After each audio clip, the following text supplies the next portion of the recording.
नमस्कार दोस्तों, आप सभी का स्वागत है। आपके अपने YouTube चैनल मानव जीवन में दोस्तों लाइफ में सभी आगे बढ़ना चाहते हैं और लाइफ में आगे बढ़ने के लिए हमें रोज ही कुछ नया सीखना चाहिए और आगे बढ़ना चाहिए।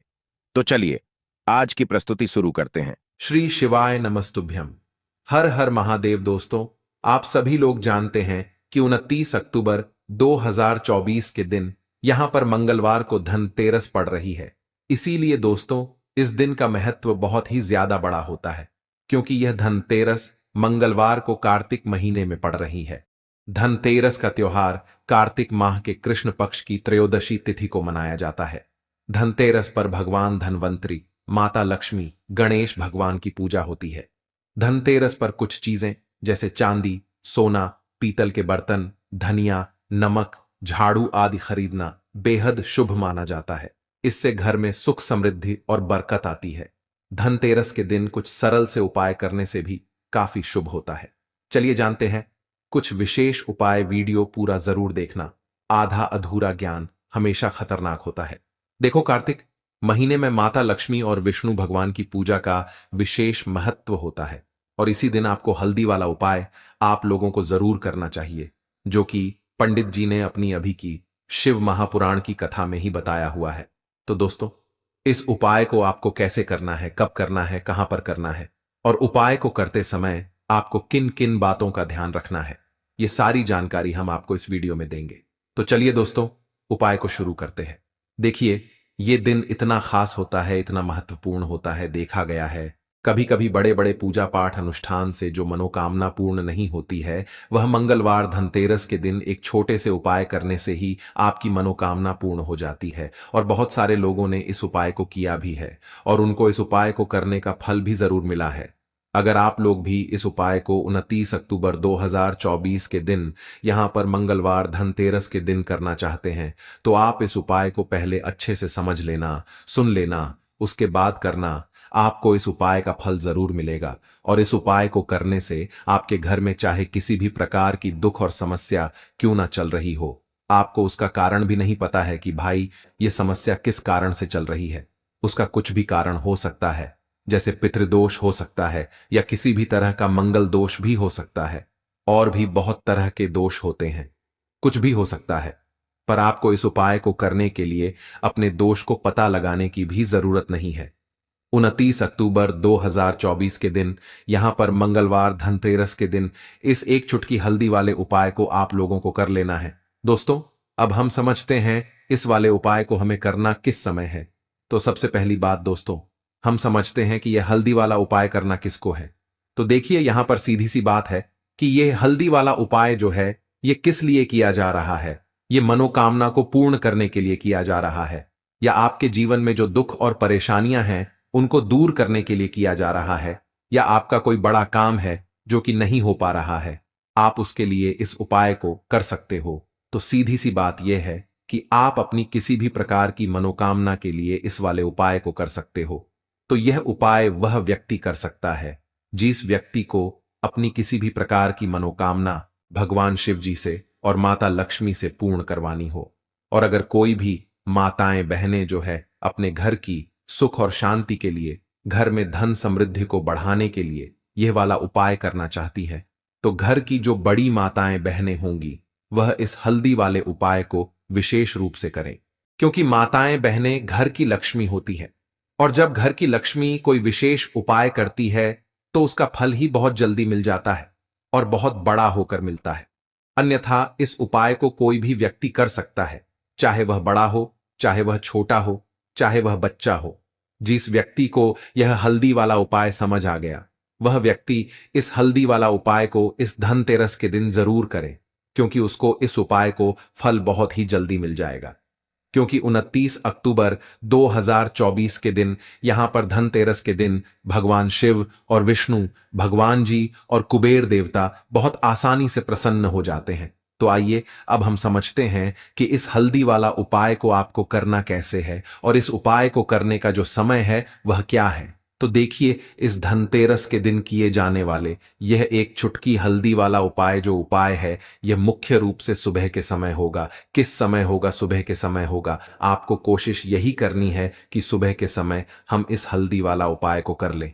पर किसी कारणवश अगर आप सुबह इस उपाय को ना कर पाओ, आपको कहीं काम से जाना हो या किसी और काम की वजह से आप उपाय को ना कर पाओ, तो आपके पास फिर दूसरा मौका रहेगा, जो कि शाम के समय का रहेगा, प्रदोष काल का रहेगा।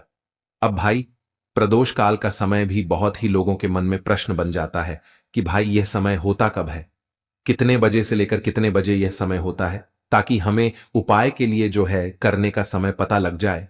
तो हम आपको बता दें, प्रदोष काल का जो एक समय होता है, शाम का समय, वह होता है शाम के 6 बजे से लेकर शाम के 7 बजे के बीच का।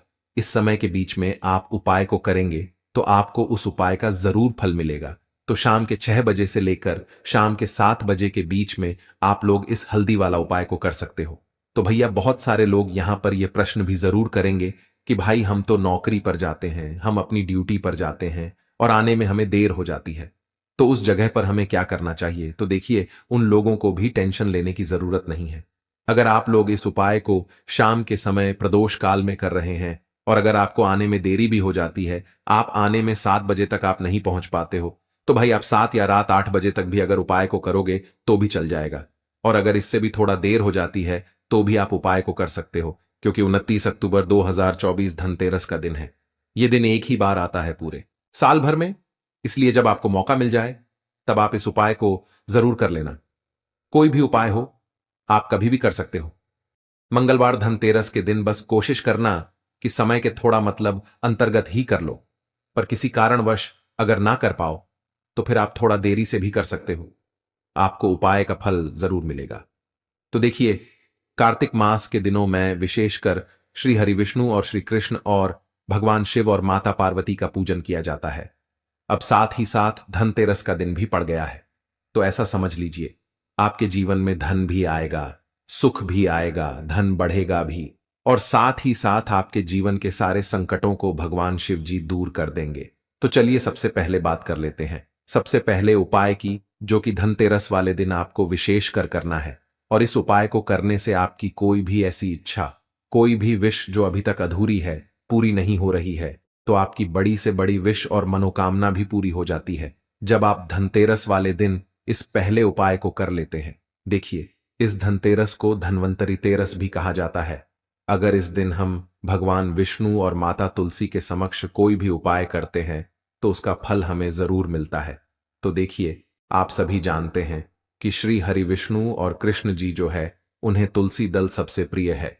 बिना तुलसी माता के श्री हरि विष्णु जी अधूरे हैं और बिना तुलसी पत्तों के श्री हरि विष्णु का भोग अधूरा है। अब श्री हरि विष्णु को प्रसन्न करके आप अपनी मनोकामना को पूरा कर सकते हैं, क्योंकि श्री हरि विष्णु अगर प्रसन्न हो गए तो आपकी कोई भी विश और इच्छा मनोकामना अधूरी नहीं रहेंगी। तो आपको तुलसी के 5 पत्ते लेने हैं।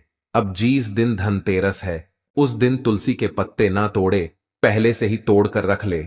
अब ये 5 तुलसी के पत्ते जो आपने लिए हैं, ये 5 तुलसी के पत्ते आपको श्री हरि विष्णु को अर्पित करने हैं।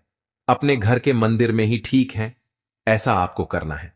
आपके घर में श्री हरि विष्णु की कोई मूर्ति है या श्री कृष्ण की मूर्ति है या लड्डू गोपाल है, प्रतिमा है, वहां पर यह 5 तुलसी के पत्ते आप रखें और साथ ही साथ एक देसी घी का दीपक गोल बाती का आपको लगाना है और ओम नमो भगवते वासुदेवाय नमः इस मंत्र का आपको 11 बार जप करना है। देखो मंत्र कौन सा है, ओम नमो भगवते वासुदेवाय नमः, और फिर श्री हरि विष्णु से अपनी विश, अपनी इच्छा, अपनी मनोकामना कह देना है।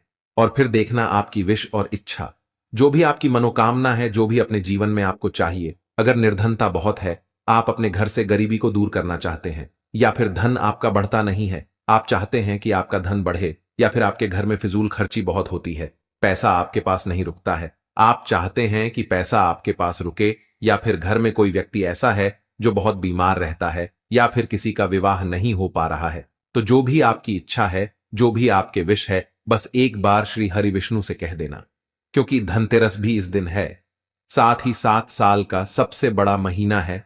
यह दिन इतना उत्तम है कि जो भी आप श्री हरि विष्णु जी से मांग लेंगे, जो उनसे कह देंगे, वो आपकी विश, आपकी मनोकामना को बहुत जल्दी पूरा कर देंगे। तो ये पहला उपाय है। चलिए अब बात कर लेते हैं दूसरे उपाय की। तो चलिए बढ़ते हैं अगले उपाय की ओर। देखो, यदि आपके जीवन में आर्थिक संकट बहुत अधिक हो रहे हैं, धन की समस्या लगातार जीवन में बनी हुई है, एक एक रुपयों को प्राप्त करने के लिए आपको बहुत अधिक मेहनत कर रहे हैं, तो आज रात्रि में सोने से पहले आपको यह एक चमत्कारी दीपक का उपाय अवश्य करना है। या फिर यदि आपका जो व्यापार है, बिजनेस है, दुकान है, वो अच्छे से नहीं चल पा रही है, तो आज रात्रि में इस विशेष दीपक का उपाय आपको अवश्य करना चाहिए। देखो दोस्तों, दीपक हमारे घर में सभी नकारात्मक शक्ति को बाहर करता है। यह उपाय आपको साल में केवल एक बार करने का ही मौका मिलता है। केवल और केवल धनतेरस पर ही इस उपाय को किया जाता है। देखिए, इस उपाय के लिए आपको तुलसी जी की जो सूखी लकड़ी होती है उसे ले लेना है। देखिए दोस्तों, यदि आपके पास पुरानी तुलसी जी की लकड़ी है तो उसे आप ले सकते हैं, और यदि आपके घर में तुलसी जी जो लकड़ी है वो सूखी हुई है तो उसकी लकड़ी आप तोड़ करके इस्तेमाल कर सकते हैं। लेकिन आपको ध्यान रखना है कि सूर्यास्त से पहले पहले ही आपको ये जो तुलसी जी की लकड़ी है इससे अवश्य ही तोड़ लेना है, और आज के दिन लकड़ी को नहीं तोड़ना है। तो इस उपाय के लिए आपको सबसे पहले तो एक मिट्टी का दीपक लेना होगा, चाहे तो आटे का दीपक भी ले सके, क्योंकि आटे का दीपक सभी दीपक में सर्वोत्तम माना गया है। इस दीपक के अंदर आपको शुद्ध घी का प्रयोग करना होगा, और इससे दीपक के अंदर अपने जो तुलसी जी की लकड़ी ली है उसे भी रख देना है। लेकिन ये जो तुलसी जी की लकड़ी है इसमें आपको चारों तरफ अच्छे से घी लगा लेना है। देखिए, गुरुजी ने बताया है कि जो तुलसी जी की लकड़ी है, यदि आप उपाय करते हैं और बहुत ही शीघ्रता से जल जाती है, तो इसके लिए आपको एक कार्य करना है। आपको थोड़ी सी रुई ले लेनी है, और उस रुई को आपने जो तुलसी जी की लकड़ी ली है उस पर अच्छे से चारों तरफ लपेट देनी है। तुलसी जी की लकड़ी के ऊपर रुई लपेटने के बाद इसे आपको पूरा घी के अंदर डुबो लेना है। अब इसे आपको बाती के रूप में प्रयोग करना है। अब दोस्तों, इस दीपक को आपको प्रज्वलित कहाँ करना है? तो इस दीपक को आपको या तो भगवान विष्णु के सामने प्रज्वलित करना होगा, या फिर आपको भगवान श्री राम के सामने प्रज्वलित करना होगा, या फिर भगवान कृष्ण के सामने, यानी कि भगवान विष्णु के जो भी अवतार हैं उनके सामने आप ये दीपक प्रज्वलित कर सकते हैं। या फिर आप इससे दीपक को माता तुलसी जी के सामने भी प्रज्वलित कर सकते हैं। पूज्य गुरु जी ने बताया है कि जो भी व्यक्ति इस प्रकार से तुलसी जी की डंडी से यह दीप दान कर देता है उसके जीवन में कभी भी धन की समस्या नहीं होती है।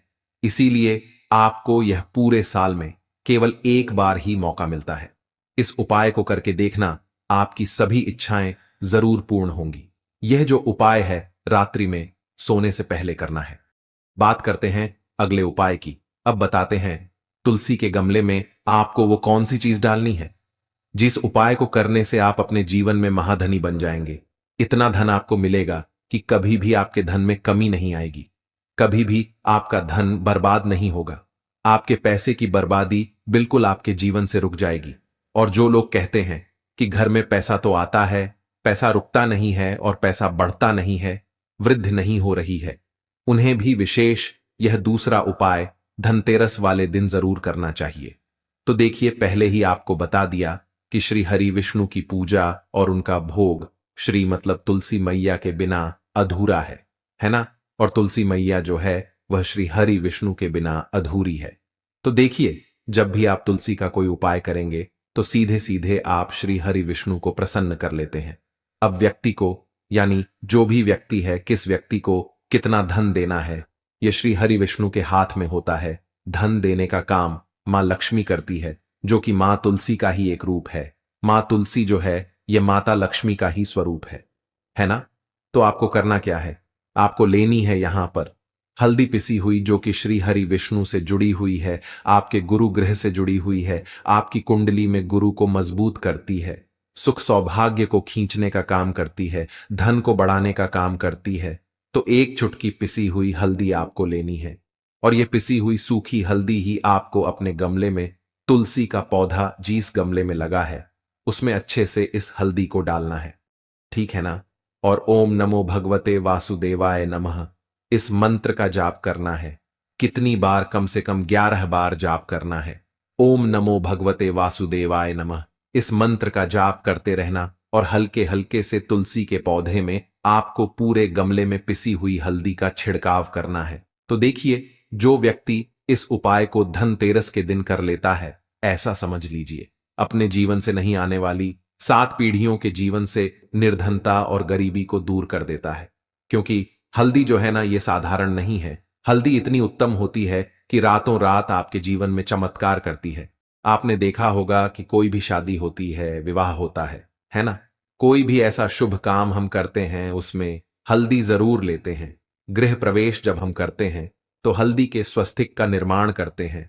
कोई भी अच्छा काम करने जा रहे हैं, हल्दी उसमें लेते हैं। और हल्दी जो है, ये आपके गुरु ग्रह को मजबूत कर देती है। अगर कुंडली में गुरु कहीं ना कहीं मजबूत है तो इससे उत्तम उपाय आपको ऐसा समझिए धनतेरस का मिलेगा नहीं। बहुत ही उत्तम उपाय है। तुलसी के गमले में एक चुटकी पिसी हुई हल्दी डालना है। तो ये बहुत ही उत्तम उपाय है। इस उपाय को आप जरूर करें। अहोई अष्टमी वाले दिन और साल का सबसे बड़ा यह दिन है। तो इस उपाय को करने से श्री हरि विष्णु आपसे न केवल प्रसन्न होते हैं, आपसे इतना प्रसन्न हो जाते हैं कि जीवन में कभी आपके गरीबी और निर्धनता को नहीं आने देते हैं। तो चलिए अब बात कर लेते हैं अपने तीसरे उपाय की, जो कि मुख्य द्वार से जुड़ा हुआ है। और यह उपाय है स्थिर लक्ष्मी के वास के लिए है। ऐसा पैसा आपके घर में आएगा जो आपके घर में ही रुकेगा। ऐसा पैसा कभी आपके घर में नहीं आएगा जो आपके घर से जाएगा और विशेषकर फिजूल खर्ची में जाए। अब आधे से ज्यादा लोगों की यही समस्या होती है कि घर में पैसा तो आता है लेकिन बहुत जल्दी घर से चला जाता है या फिर फिजूल खर्ची में चला जाता है। तो धन की बर्बादी जिन लोगों के घर में हो रही है, उन्हें विशेषकर यह तीसरा उपाय करना है। जिन लोगों के पास बिल्कुल पैसा आना बंद हो गया है सर, पर लगातार कर्जा बढ़ रहा है, उन्हें भी यह तीसरा उपाय करना है। तो देखिए, आपको फिर से क्या लेना है? हल्दी लेनी है, पीसी हुई, जो कि श्री हरि विष्णु से ही जुड़ी हुई है ना? पीसी हुई हल्दी लेनी है और थोड़ा सा पानी डालकर उसका गाढ़ा गाढ़ा आपको पेस्ट बना लेना है। अब इसी हल्दी से आपको अपने घर में स्वस्तिक बनाने हैं। कितने स्वस्तिक? एक स्वस्तिक आपको बनाना है अपनी तिजोरी पर, जिसमें आप पैसा रखते हैं। चाहे तो आप संदूक में रखते हैं, अलमारी में रखते हैं, जिस चीज में भी पैसा रखते हैं, बस वहां पर हल्दी से एक स्वस्तिक बनाना है। दूसरा स्वस्तिक आपको कहां बनाना है? अपने घर के मंदिर में, है ना? और 2 स्वस्तिक आपको बनाने हैं अपने घर के मुख्य द्वार पर बाहर की तरफ। हल्दी से 4 स्वस्तिक आपको बनाने हैं। 2 स्वास्तिक मुख्य द्वार पर बाहर की तरफ, एक तिजोरी पर, है ना? और एक अपने घर के मंदिर में। बस ये उपाय आपने धनतेरस वाले दिन कर लिया तो देखिए, जो धन की तिजोरी है उसमें पैसा भरा रहेगा। कभी भी धन की तिजोरी धन से खाली नहीं होगी, क्योंकि जहां पर हल्दी का स्वस्तिक होता है वहां कभी धन की कमी नहीं होती है। हमेशा वहां पर धन की देवी माता लक्ष्मी वास करती है, क्योंकि हल्दी किससे जुड़ी हुई है? श्री हरि विष्णु से। और मां लक्ष्मी कहां होती है? जहां श्री हरि विष्णु वास करते हैं। अब बात करें कि आपके घर का मंदिर जो है, उसमें अगर आप एक स्वस्तिक बनाते हैं तो आपके घर से ऊर्जा जो है, पूरे घर में ऊर्जा फैलती है ना? तो आपके घर में पॉजिटिव एनर्जी बढ़ती है, सकारात्मक ऊर्जा बढ़ाती है। जब आप अपने घर के मंदिर में हल्दी का स्वस्तिक बनाते हैं, आपके घर से बुरी शक्तियां, नेगेटिव एनर्जी जैसी चीजें बिल्कुल आपके घर में नहीं रुकती हैं। मुख्य द्वार तो इतना उत्तम होता है कि मुख्य द्वार से ही मां लक्ष्मी की नजर सबसे पहले आपके मुख्य द्वार पर ही पड़ती है। और मुख्य द्वार पर अगर आपने हल्दी के स्वस्तिक बना दिए तो मां लक्ष्मी देखते ही प्रसन्न हो जाती है, क्योंकि यह श्री हरि विष्णु से जुड़ी हुई है ना? और हल्दी के स्वस्तिक जहां पर जो व्यक्ति अपने घर के मुख्य द्वार पर बनाते हैं, ऐसा समझ लीजिए मां लक्ष्मी उनके घर में वास करती ही करती है और कभी भी ऐसे घर को फिर छोड़कर नहीं जाती है। स्थिर लक्ष्मी का वास आपके घर में होगा। यह हल्दी के स्वस्तिक वाला उपाय धनतेरस के दिन बहुत ही उत्तम है। साथ ही साथ कोशिश करें कि इस दिन गाय माता को हरी घास अवश्य खिलाएं और एक पानी का घड़ा भरा हुआ किसी भी तरह से ना हो तो मंदिर में जरूर दान करें। आज के लिए बस इतना ही इस वीडियो में दी गई जानकारी। अगर आपको अच्छी लगी हो तो प्लीज हमारे चैनल मानव जीवन को सब्सक्राइब करें, लाइक करें और हमारे वीडियो में अंत तक बने रहने के लिए धन्यवाद।